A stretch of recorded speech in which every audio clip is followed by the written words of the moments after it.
Hey guys, I just wanted to make a video about a quick fix on how to fix your window switch when no O'Reilly's or AutoZones has your window block, switch block in stock.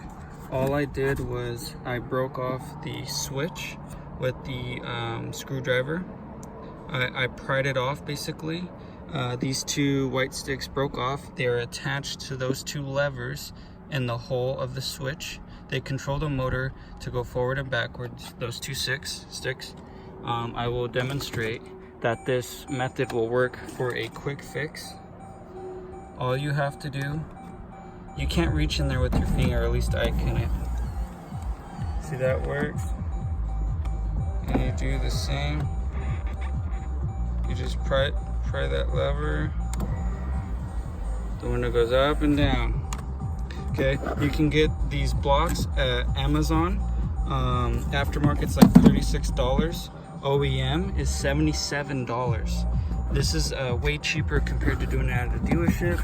I'm gonna turn off the car so I can show you guys how to replace this.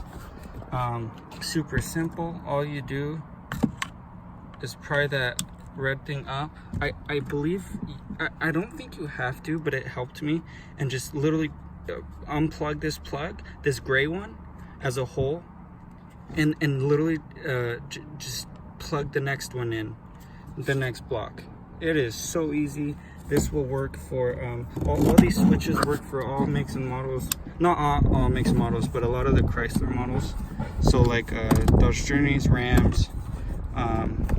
Mine is a 2011 Jeep Grand Cherokee, Laredo, and hopefully this demonstration can help you guys come up with a quick temporary fix, especially if you need an item shipped to you, like I do.